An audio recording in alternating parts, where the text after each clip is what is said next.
Let me know when we get close to that minute, brother. I will.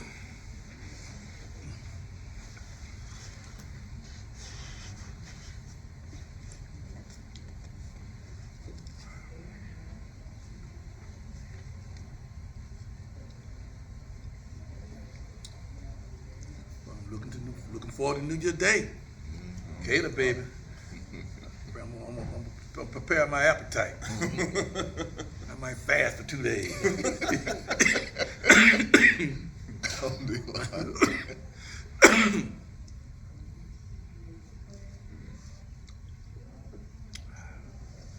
Biden know how to throw down.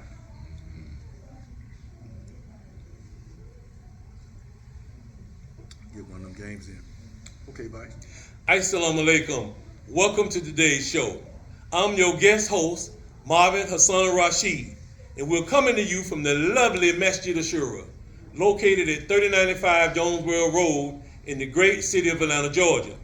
To those of you who follow this show, be excited, for you have the leader and founder of this community and a couple of the movers and shakers of this community.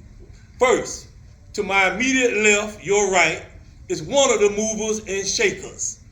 This brother has made rank at an astounding pace, not because he's well liked, and he is well liked, but because of the work he does in this religion. The mill don't just give rank out. Although he got his full birds on, he's a one-star general. So we want to introduce you to Brother Assistant Chief Dawood Safullah. Assalamu alaikum. May God's peace and blessing be upon you all. And to his immediate left, your right, is the chief. And we call him the chief. The mill said in one of our staff meetings the other day that his department probably catch more work than any other department. And guess what? He's there. He's saying, Brother Mill, give me more. You know, and he's doing an outstanding job. Yes. And you can look at his collar and see that. He's a 2-star general in this community. And that is Hajib Sharif. Assalamu alaikum. May God's peace and blessings be upon you. And to his immediate left, if you don't know this man, shame on you. Because he is the mover and shaker. Because of this brother, this beautiful structure has been built up from the ground. He built it. Because of this brother, we have a cemetery out there that look like, as he said in his lecture today, the Joseph Koff. You got Muslims from all over this planet buried back there with the dignity of being buried in America. Because of this one brother, and under his leadership, close to 300,000 copies of the Quran have been given out. And that is the Honorable Amir Fahid Ali Milwaukee. Assalamu alaikum. May peace and blessing be on our television audience. Brothers, let's get to it. Cause you know, I'm a little agitated. I'm very agitated. And I'm gonna tell you what's agitating me. You know, these politicians, man, you know, I don't understand them. We just got out of Afghanistan. Okay? We was over there 20 years, 2 decades. We spent $2 trillion over there. Wow. Okay? But yet and still, here we are now, you know, almost daring Russia to start a war by propping up Ukraine in a war that they can't win. I mean, they're propping them up. You know, giving out billions of dollars to this country.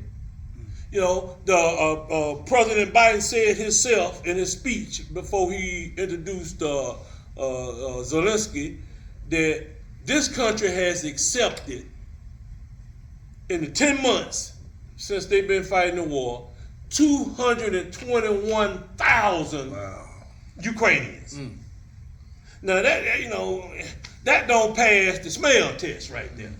You treating these brown people like dirt. You got them out there in the cold, in El Paso, Texas.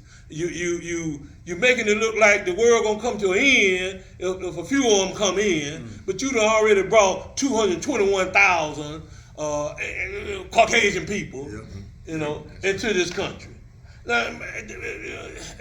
Dawood, am I being too critical of this situation? Absolutely not.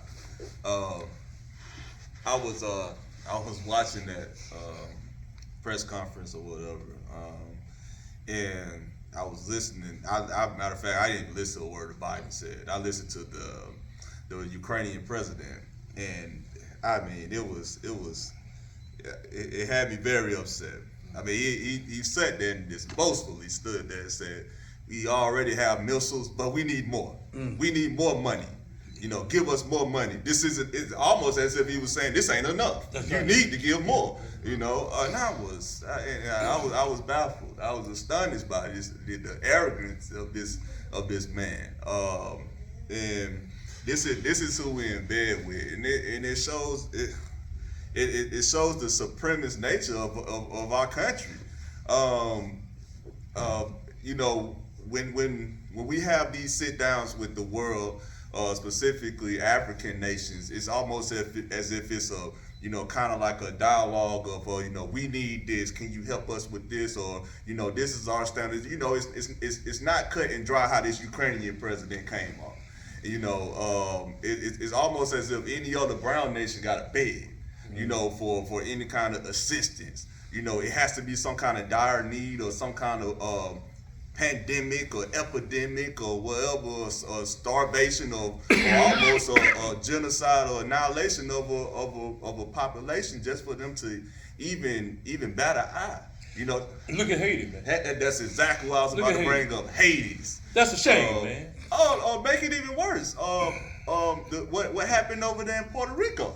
Any kind of natural disaster that happened over there. That's our island. You know, that's you know, a part of the United States, and it makes me kind of happy. At once upon a time in my life, I wasn't even into politics. It really do. You know, I remember when I wasn't even into it, and now that I am, I'm ashamed of my country. You know, bottom line. So, Chief. Well, good question, Vice. And I'm gonna be brief, because I love to hear our mayor give us knowledge about these situations. So I'm gonna be brief. But I'm not surprised, and I'm not shocked by the nature of this government. It's very rare that you hear this government use any brown countries using the terminology of ally. Haiti's not an ally to the United States. You know, Palestine's not an ally. Africa's not an ally. All these brown countries are just places that they can use for whatever they need to use it for. But these Caucasian countries are their allies. So are we shocked that this country is taking care of its allies? That they fought amongst each other, so it's no surprise when they fight amongst each other. They're gonna conquer themselves as well as they're gonna try to conquer everybody else. The only thing they are not gonna be able to conquer ever is Al-Islam. But everything else they're gonna attempt to try to conquer. So I'm not surprised at all of what this government does for other interests of their allies. You know, Brother Leader, it reminds me of the movie A Time to Kill with Samuel Jackson, where he told Matthew McConaughey to really see it from his perspective. And when Matthew McConaughey was talking to the jury, you can see how hard they were. He had to make them close their eyes. And he went through every step that they had did to that young girl. Then at the end, he told them, imagine that little girl was white. Tears start flowing. And I think that's the problem we have in this country. You know, Haiti is in worse shape than Ukraine ever been in. But they can't shed no tears for Haiti. They can't shed no tears for Puerto Rico. They can't shed no tears for the rest of this hemisphere. And like the chief just said, and he right. I didn't pick up on that. You never hear them refer to any of these countries as allies. What you think, Brother Leader? First, Ashhadu an la ilaha illallah wa ashhadu Muhammadan Rasulullah. We bear witness there's none worthy of worship but God and God alone, and that Muhammad is his last prophet. You know, we just recently had all the African nations come into Washington, D.C. Biden didn't offer them no money. And you got starvation in Ethiopia, Sudan. He didn't offer to give them $45 billion. You know, so it's obvious that race plays a part in the policy of the United States of America. Just like it plays a part inside of the United States of America when it comes to us. Wow. It's a racial thing.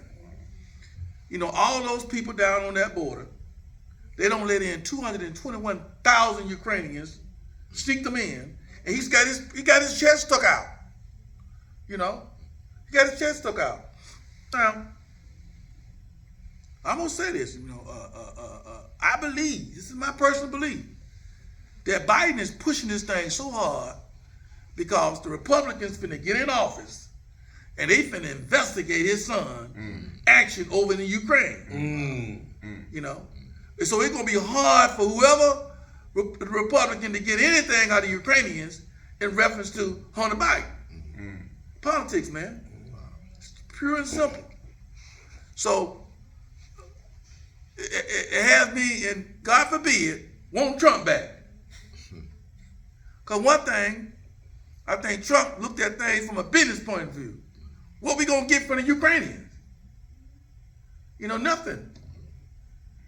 We just got out of a war, man. We gonna jump right back into another one. Throwing billions of dollars at a losing cause, just like Afghanistan was a losing cause. They thought they were gonna win Afghanistan.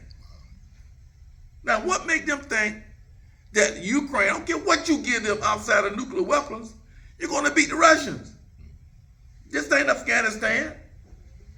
You right next to Russia. You used to be a part of Russia, and you want us to believe that the Russian people are against Putin. And that man got a 90% approval rating over there. Wow. Those people want to deal with the Ukrainians. I saw in the paper today that 100,000 Russians have been killed. Come on, man. Come on, man. I saw that too. Come on, man. This news media is a government. It's government run, putting out all this propaganda. Another Vietnam, we had a fight. 100 Viet Cong got killed, and they went find one of them. And you gonna believe me that 108,000 Russians? Come on, man. Yeah, that's a slaughter. But that is to convince us that we went into war. Keep spending that money over there. And I believe again that this president, Joe Biden, his son already done lawyer up. Because the Republicans, they coming. They like Dion. They coming. They coming, man. And so they gonna come at Hunter Biden and they gonna try to connect Joe with that money too. They want to impeach him. So this guy doing all, you know, they set this meeting up with, it's been set up for months. At the right time to bring him over here. Politics, man. Wow. Politics. So it's wrong for what they're doing and neglecting Biloxi, Mississippi. They got a water problem. Not doing anything for the people of Puerto Rico, which is a territory of the United States. And not doing anything to help the Haitians, which is in our hemisphere. And not doing anything for those people on the border. $45 billion can solve all of those problems. But they won't do it. The black lives, brown lives don't matter. Now, I want to get into another subject here. And, you know, I'm not going to go so far to use some of the terms that I've read because these individuals are really, excuse the expression, pissing off the African-American community. And these are other African-Americans who choose, and I use the analogy that Emil brought to me one time about this movie he watched. And the slave was running away, right? And they sent another slave to run him down. Old Mandingo. Mandingo. They sent another slave to run him down. And Mandingo looked at him and said, "Fool, what you doing? You know, who you supposed to be?" You know, and see, and we got that same thing going down today. Because I'm going to tell you something. I don't care how bad Caucasians do in these different jobs, sports or whatever. Caucasians don't just come out openly and attack them. But yet, when we have a little controversy, it ain't the Caucasian that's coming out and attacking us. It's other black people. Now, Charles Barkley is trying to do some amends. He just came up with $3 million. He giving Jackson State $1 million and a couple other HBCUs. Shaq was over there in East Point the other day, giving out turkeys and food and whatever, And I think they feel the heat of the black community, man. Cause all these guys, and I'm not just gonna stop at Shaq and Barkley, Stephen A. All these guys that's in these positions making $1 million a year, the first to get out before the facts develop and attack these black guys. What can we do about that? Now we done talked about the effects of slavery, Dawood, and that's clearly one of the effects of slavery. What can we do to stop this? Well, the mill bracelet, I'm gonna concede to like what my chief did to the mill on that subject, to the mill, because he breaks it down elegantly and it's deep when he breaks it down. It's very knowledgeable. But I just want to make it a quick attack on Shaq. I'm gonna kind of go left with it a little bit, because before the East Point, before he came to East Point, and I grew up around that area. I grew up in the College Park, East Point area. And it for my entire life, it's been predominantly black in a very, I say, a low income area, not necessarily in certain parts. But anyway, my point is, before East Point, he was giving out more to Henry County from my estimation, is a very, very well-to-do county, and doing the same kind of giveaways for months this year, before he even touched this community, probably because of the simple fact the backlash that he was getting from the African Americans, and how he replied to Kyrie and others. Yeah. But with that being said, I'm not cutting him no slack for what he did at East Point. At the end of the day, because he spent a lot of this time in his own neighborhood giving out stuff and things of that nature to people that don't really need it.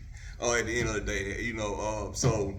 That's all I just wanted to say to that. I just wanted to get that shot, You said a lot. You said a lot, Dawood. Chief. Well, as I look at it and look at it like this, we know that the majority of these guys, who their employer is.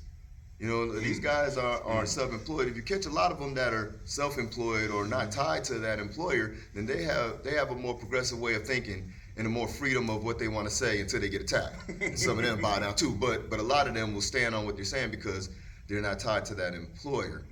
And the other thing, real quick, is whenever somebody else says something about a different group of people, they have to come out real quick and make an amends to it and apologize and go back on their words and, well, we shouldn't have said this, we shouldn't have said that. But when we do it, when they have these black people do it to one of us, they never have to go, even when they come out to find out that they were wrong and they got to try, but they never have to come out and go, oh, we apologize and this, that, and the other thing. They let us spew this stuff about ourselves because that negativity sits on us so much longer. It almost sticks to us and we can't get it off. Even when the truth comes out, our minds are still trained to stay with that nigga. Well, maybe they were right somewhere. Maybe Kyrie was still being anti-Semitic, even though we now realize there was nothing anti-Semitic about what he said. And one other thing I just want to say real quick. Ashkenazi Jew. Do we know what Ashkenazi means? Ashki is a Hindu word that means hooray. And what is Nazi? Why do they call themselves Ashkenazi of all names, Jews, and Ashka means hooray, and Nazi is what that madness was? I don't understand some of that stuff. Brother Mill, and I was listening to this guy on CNN, and I hope I get his name correctly. Bohemian Jones. Yeah. Yeah. Man, this guy told into Dion like he was some kind of criminal, man. Like he was some kind of thug, because he leaves a school and seek a better position for himself. What is wrong with our people, Brother Mill? Well, this particular guy just wanna just get on the news. If you otherwise he wouldn't be even on. He used to be on the show. They took him off. So if you wanna, our black people now, our media people, you know, they trying to stay relevant, and money is driving it. You know, all these commentators, Shaq and Barkley, for TNT, they know they've been heard, and they know that they're preaching to the Caucasian people because they believe that the money comes from Caucasian people and not African American, which is true. So same way with Stephen A. Smith, same way with all of them. Unless they got you can tell the difference when they get on their private podcast. When Shannon Sharp is on his private podcast, he's not like on Undisputed. Nah, you're not. Yeah. Mm-hmm. And same way with Stephen A. stuff did. But I think we need to continue to do what we did about black people coming at them in order to make them to make amends. I'm glad they're making amends. You know, but if we didn't say anything or do anything, then they wouldn't have done nothing. But they felt the heat. The heat was real hot. And they felt that they had to get out there. Although they're getting the money from the white man, they know that once they lose the support from black people, the white man ain't gonna want to have because they don't have no influence on us. That's right. You know, so they try to keep influence on us in order for the white man to keep paying them to say negative thing about us, if you can believe that kind of thing. But that's the circle they in. Money drives them. Sometimes I wish we didn't have no black people in the media. You know, I wish we was better off by them not being in the media. We could deal with the Caucasian people. But now they got the Toms and the Coons out there who is kind of shield them. So that's my take on it. Well, let me ask this question here, and anybody can jump in that want to deal with it.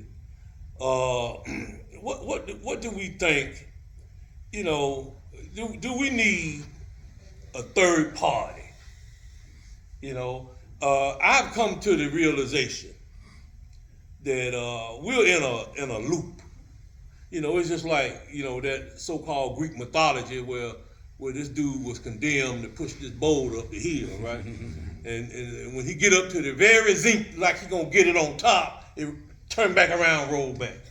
We getting individuals who are being put in positions. And I think that whole African thing with Biden, see, even though we are responsible for Biden being in that job, let's just call it like it is.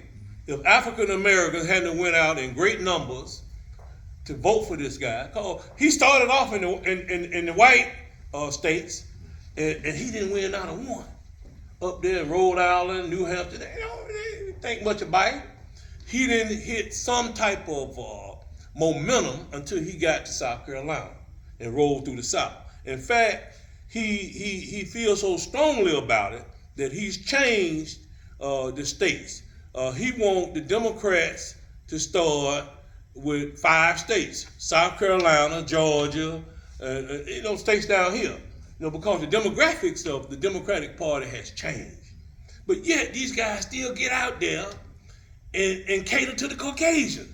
They in the mill talk today about delusional. I think he did good to make us understand about delusional. You're delusional if you think that you're gonna do something in Washington, D.C. that's gonna make the majority of these Southern Caucasians switch over from Republican to Democrat. You're delusional. It ain't gonna happen. Vice, can I ask you a question? Okay. Is an independent, is that considered a third party? No. No. Well, let me tell you why. Because you got a certain amount of people that vote Democrat. Yes, sir. You got independent Democrats and you got independent Republicans. So I'm gonna let the mill deal with that. I don't think third party gonna do it. It's politics. Whatever party gonna get in, they're gonna play the political game. You know, it's just this country is a political country. And as long as you got politics in any country, that game gonna be played. You know, jockeying for power, doing, saying whatever you need to do to keep power, and that's what we're into now. I don't know of no government unless it's a dictatorship that is bored of worried about what the people think. It's a dictator. He don't worry about what the people think. He got the power. the people don't have to give him the power. We don't take it. But anywhere where people have to give the ruling class the power, politics will be played. It will be played. And I'm gonna say this, guys, and y'all tell me if you agree. I think it's obvious that President Trump tried his best to do a coup. I think he was trying a coup. Okay, no doubt about it. But I think the system held up pretty good. I think the court system held up pretty good. I think that these local Republicans held up pretty good. This time. This time, yeah. This time. Yeah. So what y'all think? Y'all think that this January 6th committee is overblowing this thing for political reason, or is this a legitimate seek out and search out and stop? Well, I think they want Trump, so I think that what Donald Trump did was wrong, and the delusional people who followed him thought thinking they could overthrow the government, they in jail. So I think that if anything, some people, no matter what the Republicans have tried to put in position to attempt that again, I think the folks, seeing them folk got all that time, they ain't going for that no more. You know, so I believe that, yeah, they ain't going for that. So give them years, man. How do you think it's going to play out in the history books, Amir? You think it's going to play out like the Tea Party, and that they're going to try to get that kind of, you know, they turned the Tea Party to they Like the people hero. heroes, you know? I don't think that's gonna go down like that. I think they're gonna be exposed for the crazy, secession people, just like the Confederacy. Wow. And over the years, the Confederacy have not gained anything. They have gotten more ridicule. You know, they went from not being allowed. They finna change all these army posters' name now. But they got these old Confederate generals. That's a crying shame. They even have them. Okay, brother, we gotta get out of here. Okay, you heard what we had to say on these few topics that we mentioned. You don't have to agree with it, but listen to me. Agree to this. If your life is in turmoil, if you wake up every day of the week and you're a slave to something, Yes. drugs, alcohol, ignorance, and you can't seem to break free, we got the perfect solution. If you want to be a free man, worshiping one God and he's a just God, you must accept Islam and be saved. Alhamdulillah, rabbil alamin. You think that was probably in their mindset, though? That they think they do something like that? They didn't think they won't get no time. And so you think they'll be played in history as some heroes that try to save their country? They got all that time. They got 900 in jail. It's gonna get worse for them. Wow. But the only real issue, they ain't got no plan us yet. All they got is the foot soldiers. They ain't got no generals. Not one general been convicted. Wow. Wow. Well, Trump.